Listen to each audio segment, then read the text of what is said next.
A very good evening to one and all. On behalf of Neurocritical Care Society of India, I welcome you all to this classroom series. Today's topic we'll be discussing is something we come across very commonly in the neurointensive care unit. It's management of myasthenia gravis. And I have the pleasure to introduce my batchmate, Dr. Ankit Singh, who's presently with Medanta, and he's doing his DRBNB in neuroanesthesia and neurocritical care. Over to you, Ankit. Hi, good evening, everybody. Today I'll be discussing on myasthenia gravis. So, what is the definition? What is the definition of myasthenia gravis? It was given by Thomas Willis in 1672. He described myasthenia gravis as a patient with a fatigable weakness. The term itself, myasthenia gravis, means muscular weakness, and gravis means severe. Now, what is it? It is an autoimmune neuromuscular disease affecting the neuromuscular junction. It is characterized by varying degrees of weakness of the voluntary muscles. What is the etiology? It is caused by pathogenic autoantibodies to the components of the postsynaptic muscle end plate. This figure, it shows the exact pathogenesis of myasthenia gravis. This is the neuromuscular junction with its presynaptic nerve terminal and the postsynaptic muscle end plate. What happens is the synaptic vesicles are there which contain quanta of acetylcholine.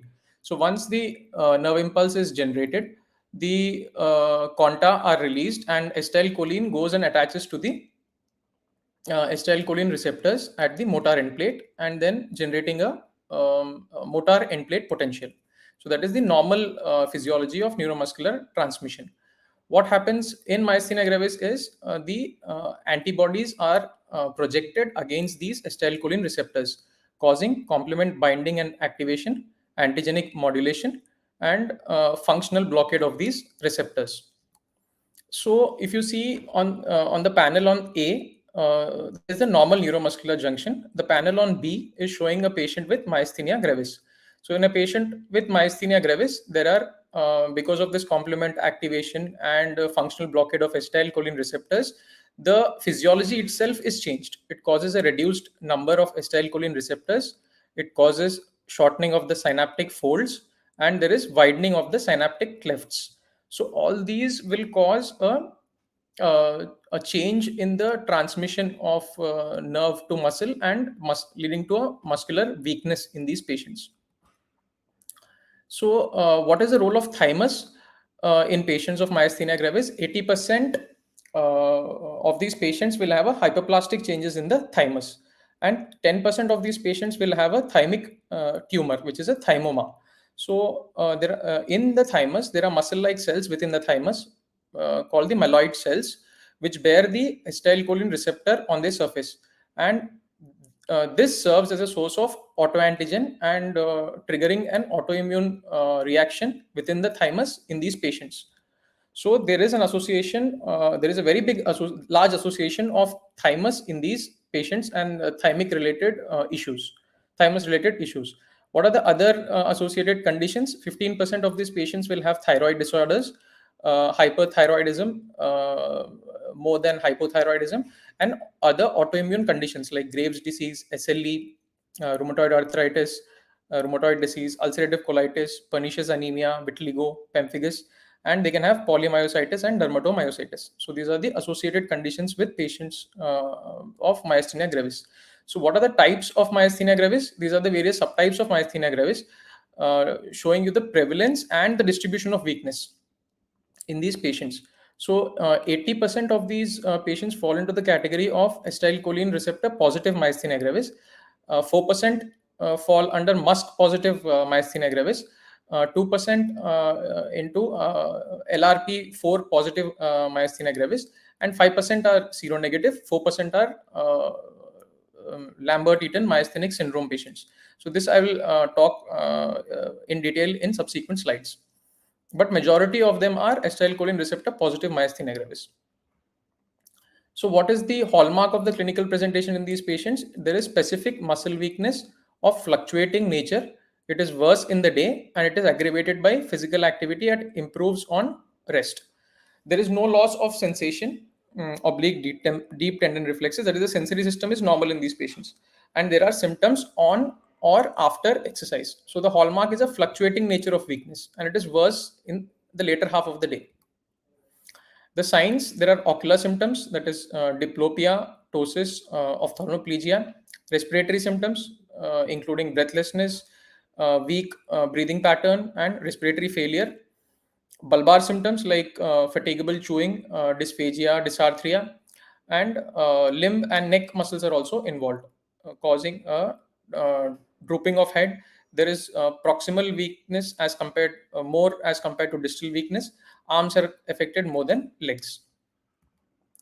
There is a classification. It was first given by Osserman and it was later on modified. It is now, so now we are following the modified Osserman classification, which gives the classification of these patients depending on the clinical features. So class 1 are patients with ocular involvement alone. Class 2 is mild muscular weakness, not incapacitating. Class 3 is moderate muscular weakness, not incapacitating, but it includes the oropharyngeal and respiratory muscle weakness. Class 4 is an incapacitating muscle weakness of the voluntary muscular system, including the oropharyngeal and respiratory muscle weakness. And class 5 is a life-threatening respiratory insufficiency requiring ventilatory assistance. So they have to be intubated, the class 5 patients. What are the diagnostic tests for myasthenia gravis? They fall into these 5 categories. The first is the acetylcholine receptor antibodies. Then there is a electromyography. We use repetitive or we can use a single fiber EMG. There is a tensilon test, ice pack test, and imaging. There is CT and MRI. So these are the battery of tests. So the first and the most important are the anti-acetylcholine receptors radioimmunoassay. 85% is positive in generalized myasthenia gravis, these acetylcholine receptors, and 50% of the patients in ocular myasthenia gravis. Uh, def- it has a high specificity. It gives a definitive diagnosis if it is positive. And but what happens is a negative result does not exclude myasthenia gravis. Why? Because 40% of acetylcholine receptor antibody negative patients can have generalized myasthenia gravis, and they can have an anti-musk antibodies. So this is about acetylcholine receptor radioimmunoassay. Then there are other tests which we use, which are the ancillary tests. One is the tensilon test, in which we use an short-acting anticholinesterase drug, which is edrophonium. So we initially give 2 mg, and then we can give 2 mg, 2 mg up to 8 mg IV, and it has a high probability in diagnosis if it is positive. What happens in myasthenia? If when you give edrophonium, there is you can diagnose myasthenia when there is improvement in symptoms of this patient, which I'll discuss again in the further slides. Then there is a repetitive nerve stimulation where there is a decrement of greater than 15% at 3 hertz, and it is highly probable of myasthenia gravis. Then we can use a single fiber electromyography, which displays a pattern of blocking and jitter with normal fiber density. It is confirmatory, but it is not specific. Then for imaging, under imaging for ocular or cranial myasthenia gravis, we can use a CT and MRI. So this is a repetitive nerve stimulation. There is a decrement of more than 15% at 3 hertz, and this is highly specific. On the left hand side of your screen, you can see a normal response, whereas on the right hand side, you can see a decreased in the amplitude of EMG response in these patients. This is a single fiber electromyography. It is a most sensitive clinical test of neuromuscular transmission. It shows an increased jitter in some muscles in almost all patients with myasthenia gravis. So you can see the first muscle action potential, which is normal, but subsequently, as you keep irritating the nerve muscle fiber, there is increased jitteriness and there is a decreased response also, that is blockade in these patients. Imaging, we can use a chest X-ray. There will be widening of mediastinum because of the presence of a thymus thymoma, and CT and MRI. There is you can give a definitive diagnosis of a presence of a thymoma, which is present uh, in these patients. About, as I told you, 85% of these patients will have hyperplasia of thymus, and 10% can have thymomas also. Then you can do an MRI cranium of the lower cranial nerves and orbital to check for any orbital muscle involvement. This slide is showing you a simple diagnostic algorithm of the patients who present with myasthenic weakness. First and foremost, what you can do is you can do a anti-acetylcholine receptor antibody assay and an anti-musk antibody assay. If it is positive, if it is seropositive, then you have reached a definitive diagnosis of myasthenia. If that is unequivocal, you can go ahead and do a EMG repetitive stimulation. If that is decreased, then you can diagnose. Then subsequently, you can do a single fiber EMG. Then you can do a tensilon test, that is acetylcholinesterase inhibitor test. If that there is objective clinical improvement in these patients after giving a short-acting etrophonium, then a myasthenia can be probable, and you can reach a diagnosis of myasthenia. In patients with purely ocular myasthenia gravis, the patients can present with asymmetric fluctuating weakness of the eyes and facial muscles, causing ptosis and double vision in these patients. So then you can think in terms of diagnosis of ocular myasthenia gravis, and you can go ahead and do a further imaging testing in these patients. You can do a CT, you can do MRI for thymus screening to see the association. Differential diagnosis, these are the various clinical conditions which can cause a diagnostic dilemma while thinking in terms of myasthenia gravis. So I have given the most important points to rule out. First one you can think about is amyotrophic lateral sclerosis. In these patients, unlike myasthenia, you will have asymmetrical muscular weakness and there is atrophy of the muscles. Whereas in myasthenia, atrophy is a very late feature, it doesn't happen early on. In botulism, there is generalized limb weakness, including the upper limb and the lower limb. In GB syndrome, there is ascending limb weakness, and it generally follows a bout of viral illness. In inflammatory muscle disorders, there is proximal symmetric limb weakness. In Lambert-Eaton syndrome, myasthenic syndrome, there is proximal symmetric limb weakness again. In multiple sclerosis, there is bilateral internuclear ophthalmoplegia. In periodic paralysis, there is intermittent generalized muscle weakness, which comes and goes. So that is the feature of periodic paralysis. Other diseases which you can think about are thyroid disease. As I told you, hyper is more inclined towards associated with myasthenic patients vis-a-vis a hypothyroid. There are congenital myasthenic syndromes, and you can sometimes have a dilemma with brainstem syndromes and encephalitis. So you have to keep all these differentials in your mind before making a diagnosis of myasthenia. So going further a little bit into how do you differentiate an Lambert-Eaton syndrome with a myasthenia gravis, depending on these points. First is the location of defect. In Lambert-Eaton, it is the presynaptic defect, whereas in myasthenia gravis, it is a postsynaptic defect. Then component of neuromuscular junction which is affected. In Lambert-Eaton, it is specifically the voltage-gated calcium channels, whereas in myasthenia gravis, it is the post-junctional acetylcholine receptors which are present at the junctional folds. Then initial presentation in Lambert-Eaton is usually the limb muscle weakness, whereas in myasthenia, it is usually the ocular weakness. Then progression from limbs to face for Lambert-Eaton, whereas in myasthenia, it is craniocaudal. Effects on exercise, it improves. Lambert-Eaton patients generally improve with exercise, whereas here in myasthenia, it worsens. Common associated condition with Lambert-Eaton is a small cell carcinoma of lung, and in myasthenia, it is the thymic tumors.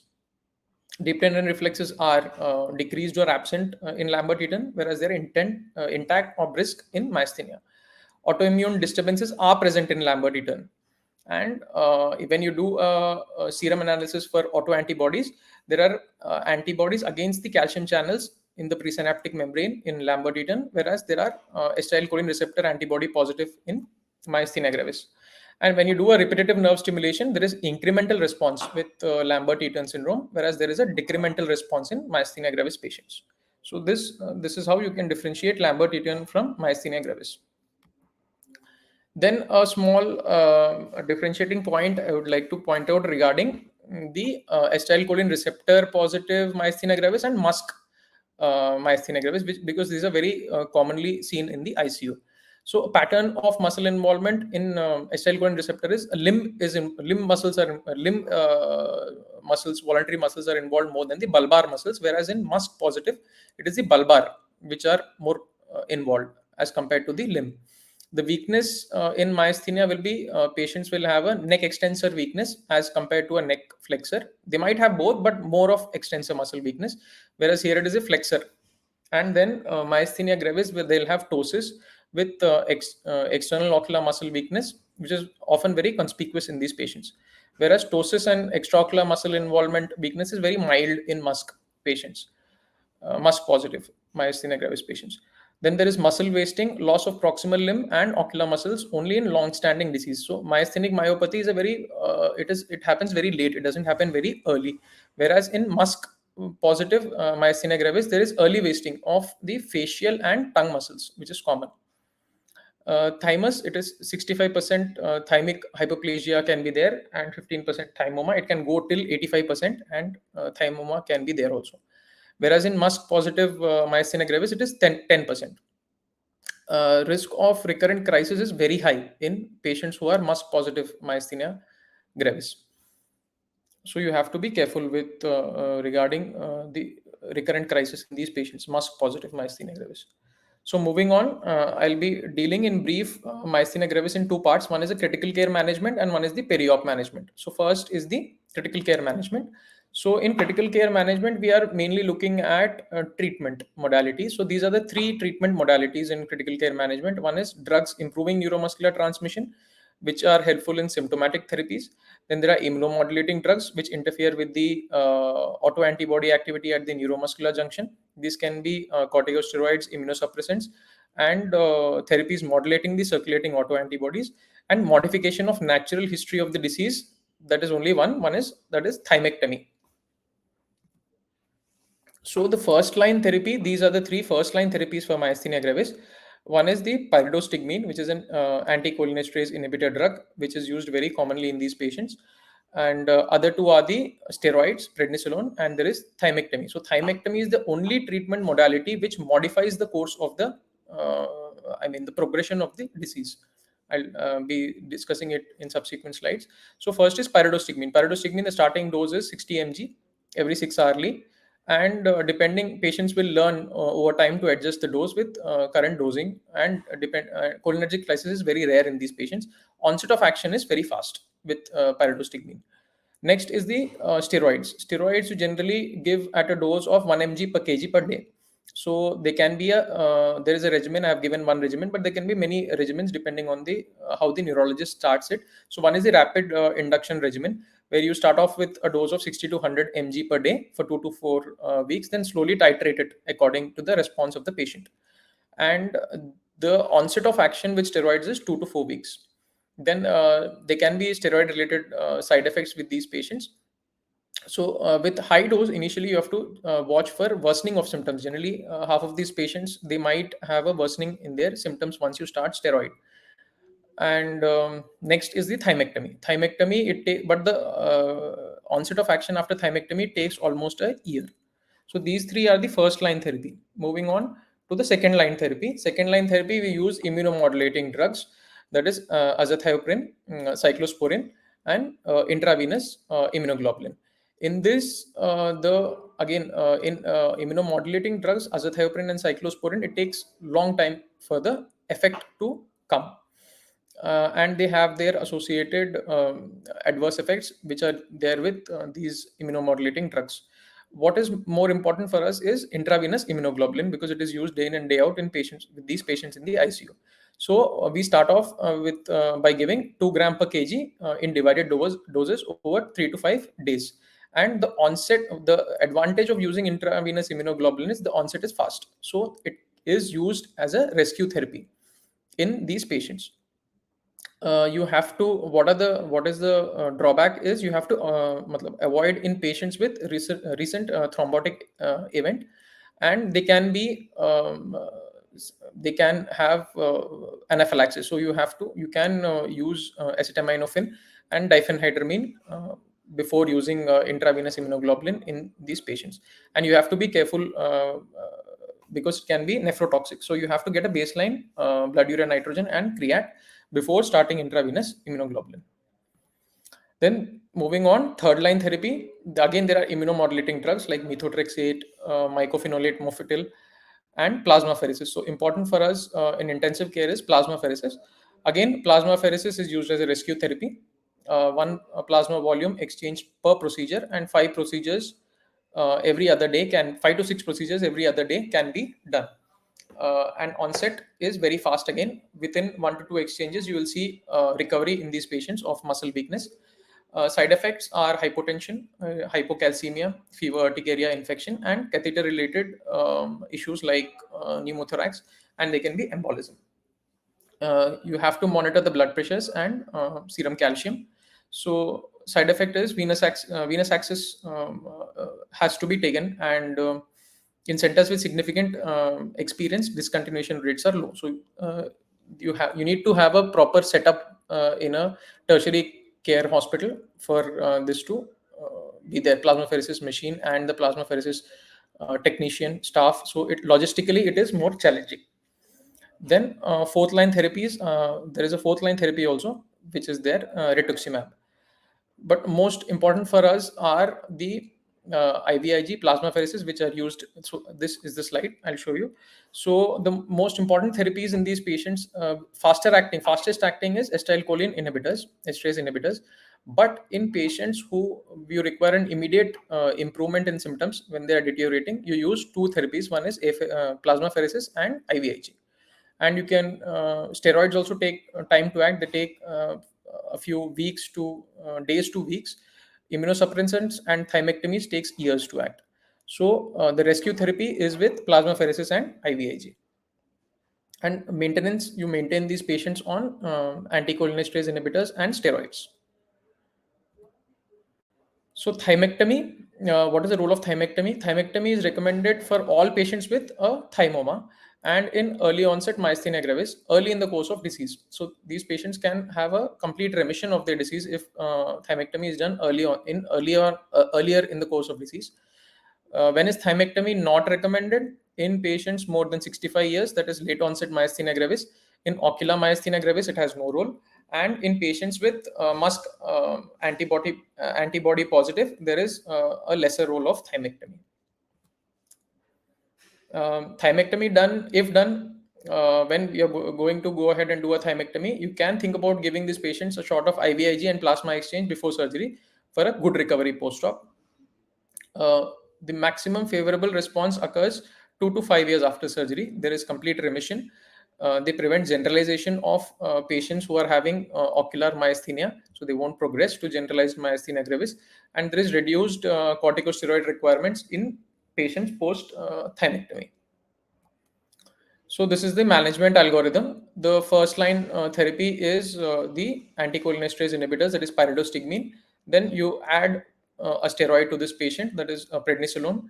Then, depending on the remission of symptoms and improvement in muscle power, you can add the immunomodulating drugs like azathioprine, mycophenolate mofetil, and cyclosporin. And patients who are drug refractory myasthenia gravis, we have options of rituximab, and you have cyclophosphamide and tacrolimus. Immunoglobulins and plasma exchange are used in severe weakness exacerbation and in maintenance, whereas thymectomy is done in patients with thymoma, and there is no thymoma less than 65 years. You can think about doing a thymectomy for complete remission of the illness. A short note on myasthenia gravis in pregnancy. So generally, myasthenia gravis remains stable in pregnancy. There, what is more concerning is the newborn at risk of transient weakness, even if the mother is well controlled, because of the antibodies which cross the placenta and mm, uh, cause the weakness in the newborn.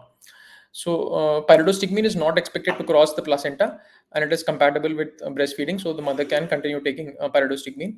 And prednisolone is not shown to increase any fetal malformations in these patients. So now I'll discuss a case, a 26-year-old female.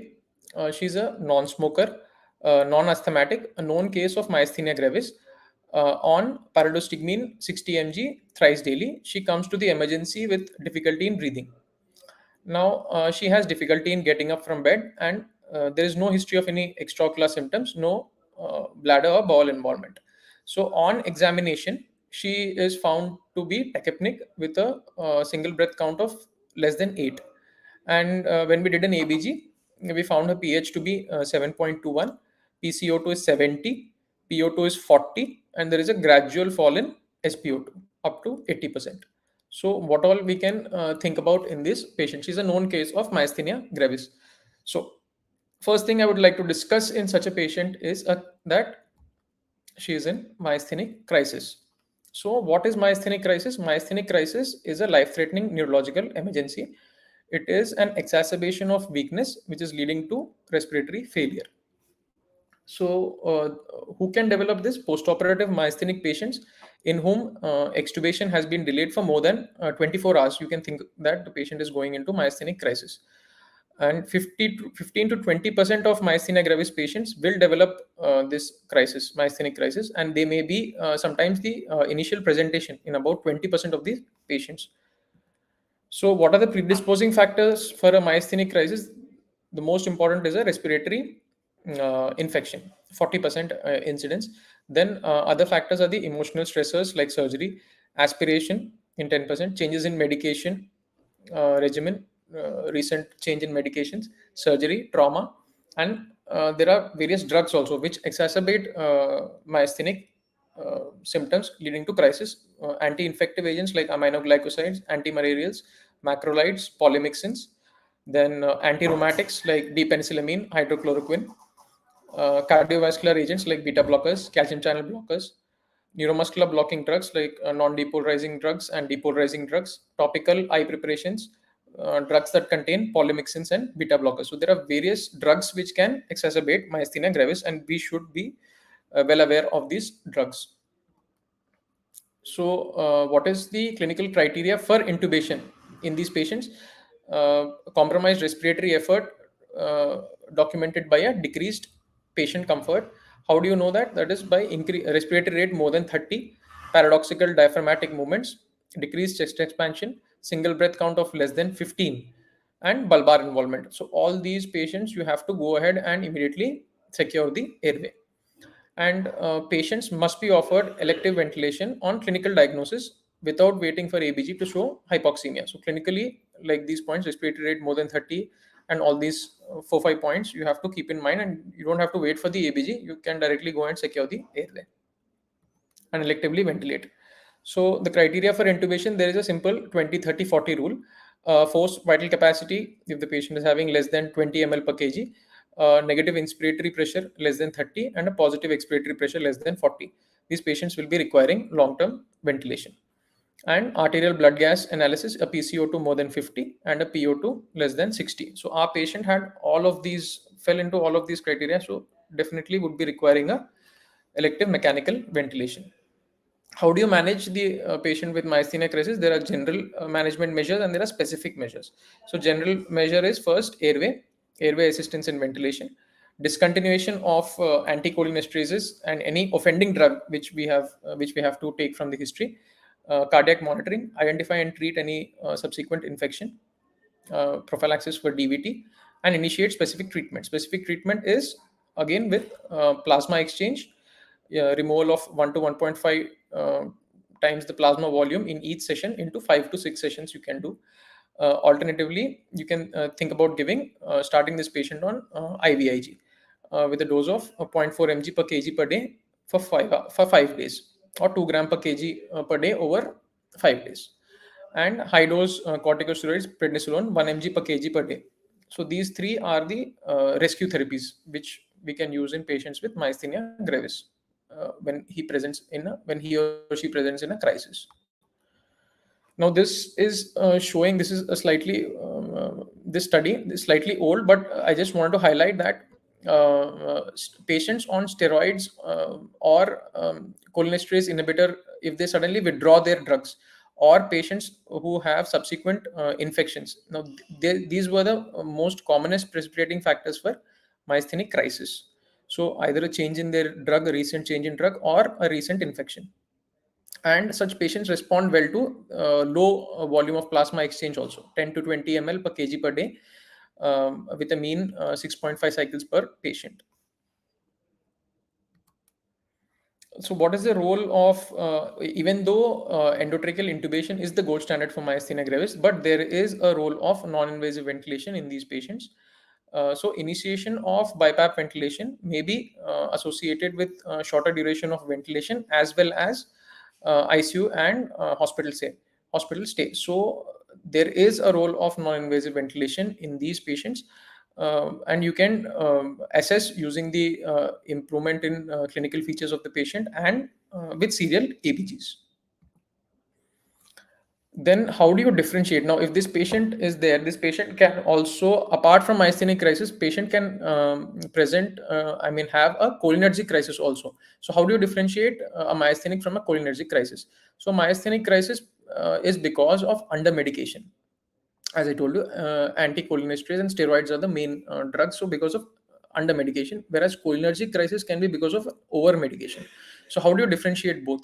So based on clinical features, and there is a test also which you can do. So clinical features in myasthenic crisis, patients will have an increased in the heart rate, blood pressures, will be tachypneic, there will be bowel and bladder incontinent, and there is decreased urine output, there is absent cough and swallow reflex. Whereas in patients with myasthenic crisis, they have a decreased BP. They'll present with a hypotension. They'll present with excess of parasympathetic signs like abdominal cramps, nausea, vomiting, diarrhea, blurring of vision, pallor, facial muscle twitching. And one important point, what you can do is, if the patient is intubated and you want to find out, these patients in cholinergic crisis will present with a constriction of pupils, but that will not be there in patients with myasthenic crisis. And finally, what you can do a tensilon test. You can administer edrophonium, a short acting drug, and if there is improvement in symptoms, then that means it is a myasthenic crisis. Whereas in these patients, the tensilon, a shot of edrophonium will have no effect. Whereas they will, in cholinergic crisis, the patients will respond to a shot of atropine. And how can you assess the dosage of atropine is improving? You can check the pupils. So pupils will start dilating. Now, for the same patient, these are the various differentials you have to keep in mind. Apart from myasthenic and cholinergic crisis, you have to think about the other features, other clinical syndromes also, like GB syndrome, polymyositis, botulism, motor neuron disease, and spinal cord disease. So you can, based on the clinical features, you can differentiate all these based on the eye signs, the facial features, the limb muscles, the reflexes, sensations, sphincter control, and autonomic symptoms. Like in myasthenic crisis, patients will they have external ophthalmoplegia, which will not be seen with cholinergic crisis, may be seen with GB syndrome and botulism. Pupils is again check. You have to check the pupils of your patient. So, in a cholinergic crisis, patients will have a small pupil which is reactive, whereas in botulism, the patients can have a dilated and sluggish pupil. Then looking at the face, ptosis is a sign of myasthenic crisis. It is an important sign. So if you look at ptosis, you have to go in favor of a myasthenic crisis. Then depending on facial muscle weakness, which is seen more in GB syndrome. Then limb muscle weakness is more common in GB syndrome, polymyositis, or botulism, motor neuron disease. All these patients can have limb muscle weakness. And even though all patients have present with weakness is their main I mean, what is for what they have come to the ICU, but it is more in botulism will have a generalized muscle weakness. Then fasciculations are present in patients with who present in cholinergic crisis, and in motor neuron disease fasciculations are seen. Then tendon reflexes, depending on the reflexes are intact or they're not giving any, you can differentiate. Then plantar reflex is flexor in all except for motor neuron, and in spinal cord disease the reflex will be an extensor response. Then sensations are affected in spinal cord disease. In spinal cord disease you will have a definite sensory level. So like that you can differentiate it from other muscle weaknesses. Then sphincter control is lost in botulism. It is lost in spinal cord disease. Then patients with cholinergic crisis will have associated autonomic symptoms because of parasympathetic surge. And in botulism also there will be involvement of the autonomic symptoms. So you have to keep all these differentials in mind while dealing with patients with who presents in a muscular weakness. So moving on to a few points on the anesthetic implications. We as anesthetists, what are anesthetic implications of myasthenia gravis? So peri-op considerations, there is increased sensitivity to non-depolarizing muscle relaxants, uh, and there is a resistance to depolarizing muscle relaxants. There is increased sensitivity to neuromuscular effect of volatile agents in these patients. Then these patients, there is a risk of aspiration with bulbar weakness. There is a risk of post-op respiratory failure with respiratory muscle weakness, and risk of cholinergic crisis with excessive doses of cholinestrases, which we use. So these are the main peri-op considerations which we have to keep in mind. And while doing pre-anesthetic evaluation, specific attention to the bulbar and respiratory muscle strength has to be kept in mind. All these 2 points, you have to assess the cranial nerves and respiratory muscle strength in these patients in pre-op. You have to evaluate their current treatment, what they are taking, and be aware about the last exacerbation and severity of this myasthenic symptoms, any associated diseases, and a pre-op PFT, a poor FVC is a strong indicator for post-op ventilation in these patients. And you can order a PFT in these patients to check their FVCs, and a flow volume loops preoperatively in a thymoma patient to rule out intrathoracic obstruction. So these patients generally in their PFT findings, you will find a restrictive pattern of uh, uh, lung disease. Then what about you have to maintain anticholinesterase therapy up to the time of induction. So you have to give the pyridostigmine at the dose which the patient is taking. And in a steroid dependent patient, you have to give a perioperative steroid cover.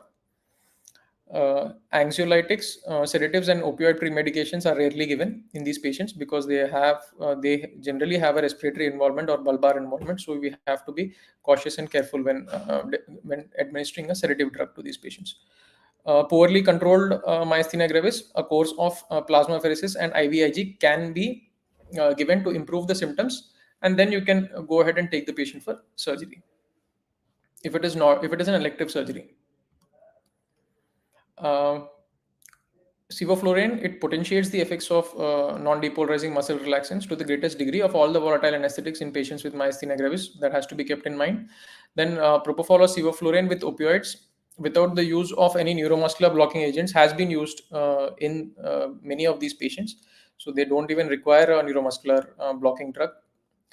Avoid intubation responses by using IV lignocaine, fentanyl, and esmolol, a short-acting beta blocker. So myasthenia gravis and muscle relaxant, they are extra sensitive to the effects of non-depolarizing muscle relaxants. So they have a onset is shorter and duration is longer. So you have to reduce your dosing of neuromuscular blocking drugs, especially non-depolarizing.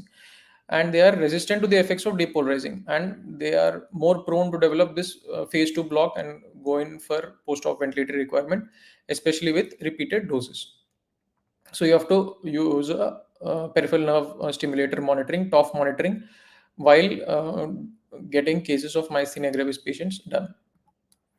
Maintenance. Should administration of a non-depolarizing neuromuscular be necessary, initial dose should be decreased to 1/2 to 1/3 to 2/3. Response is monitored with a peripheral nerve stimulator. The relatively short duration of action of short and intermediate acting muscle relaxants is desirable characteristic in these patients group. So you can use a short acting neuromuscular blocking drug. The respiratory effects of opioids, which can linger into the postoperative period, um, they can you can reduce the dose. You can basically reduce the dose of opioids which you generally administer in these patients. And regional anesthesia has been reported to provide excellent intra and post-operative conditions for both surgeon and the patient. So you can use an epidural plus a GA in these patients.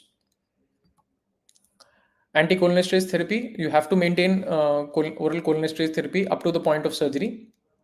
Reversal of neuromuscular blockade is possible, and it has to be guided with a nerve stimulator. Note which is on train of 4 means there is no reversal possible. So you can give a reversal depending on the values of the nerve stimulator, and you have to be slightly cautious because you don't want the patient ending up in a cholinergic crisis in the post-op period. The drugs, again, I'm listing the drugs which can potentiate a crisis in these patients and which can worsen the symptoms of myasthenia gravis are D-penicillamine, scoline, D-tubercularine, which we generally don't use, quinine, quinidine, cardiac drugs, then aminoglycosides, then beta blockers, calcium channel blockers, magnesium drugs containing magnesium salts, iodinated contrast agents, hypothermia, and hypokalemia. All this can potentiate a, uh myasthenia gravis. What are the predictors of post-op crisis in these patients? A vital capacity of less than 2.9 liters, a duration of myasthenia gravis more than 6 years, then pyridostigmine dose more than 750 mg per day, disease of underlying a history of underlying chronic pulmonary disease, preoperative bulbar symptoms, history of myasthenic crisis, and a serum anticholinesterase receptor antibody levels more than 100, uh, a more pronounced decremental response on low frequency repetitive nerve stimulation. The first 4 points, that is the vital capacity less than 2.9, duration of myasthenia gravis, pyridostigmine, and history of COPD. These are the four main important points. These are also known. It is also known as the Leventhal's criteria, which uh, which is used while deciding on post-op ventilation and predictors of post-op crisis in these patients. Recovery. At the conclusion of surgery, it is important to leave the endotracheal tube in place until clear evidence of the ability to maintain respiration is present. So you have to, when in doubt, you can just leave the endotracheal tube and you can assess the patient post-operatively in the ICU, depending on the course of the patient. Skeletal muscle strength often seems adequate during early post-op period, but it may deteriorate a few hours later. So when in doubt, it is always best to leave the tube in situ and shift the patient for post-op mechanical ventilation and assess in the post-operative period. Reversal of neuromuscular blocking drugs should be achieved with standard doses of neostigmine in the preoperative, if preoperative symptom control has been good and if the patient status is good. Avoidance of reversal is preferred since further doses of anticholinesterase may introduce the risk of overdosing, that is cholinergic crisis. So again, it's the same point. You have to give the reversal titrated to your peripheral nerve stimulator monitoring because there is a risk of overdose and cholinergic crisis. Short-acting drugs and drugs with spontaneous reversal, such as atracurium, are optimal in these patients.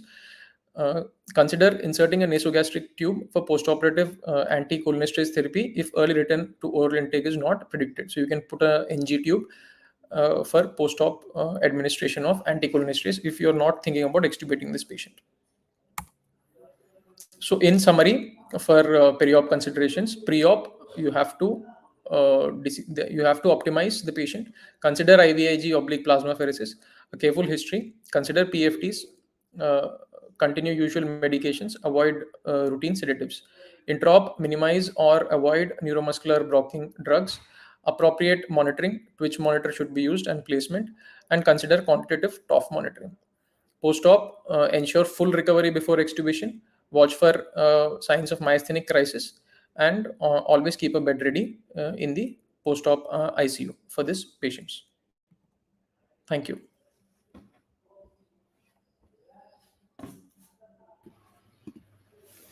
Thank you, Dr. Ankit, for that very lucid and extensive presentation, considering different aspects of myasthenia gravis. So, one important aspect in myasthenia is the decision to wean the patient once they are in the recovery phase of crisis. So, in your experience, do you follow any specific weaning monitoring modalities to ensure smooth weaning? Yeah, what we generally, you can patient is intubated and he's on the ventilator, you can use the 20-30-40 rule, which is most commonly used. You can just on your ventilator settings only, you can see the forced vital capacity, you can see how much tidal volume breaths he's generating, and you can see the negative inspiratory pressure, positive expiratory pressure. So depending on that, you can and checking for other clinical signs like a sustained head lift, patient is moving and his GCS is full, E4, M6, then you can think about weaning these patients. You can switch over to CPAP, do your serial ABGs, then you can try for a TP's trial. But generally, after CPAP, if you see the trigger is good, patient is triggering well, the secretions are less, you can go ahead and wean these patients and extubate. Think about extubating. Yeah, so That is what is most followed. important thing to remember here, it's the fatigability which results in weaning failure in these patients. So Hmm. monitoring is extremely important to watch for that fatigability so that the doses can be adjusted accordingly. One, we can Hmm. use ETCO2 monitoring and PCO2 monitoring to look for buildups, and as you Hmm. kind of increase your Yeah. weaning duration, and also use of diaphragmatic ultrasound in these cases, so that will Yeah. show a That. serial Yes. trend of increase over time, which is easier Yes. to monitor and a more an objective way to monitor these patients. And most Correct. importantly, these patients are awake, so they will tell you, they will be the best person to tell you whether they are feeling good today, they are tired at the end of the weaning period. And myasthenia teaches us a lot as a neurointensivist to kind of listen to our patients. When they say they are not able to breathe, we should probably listen to them. Yeah, thank you. Yes. With this Yes. note, on behalf of Neurocritical Care Society of India and Classroom Series, thank you, Dr. Ankit, for this nice presentation. We wish to invite you on many more forums. Thank you very much. Thank you. Okay. Good evening. Bye.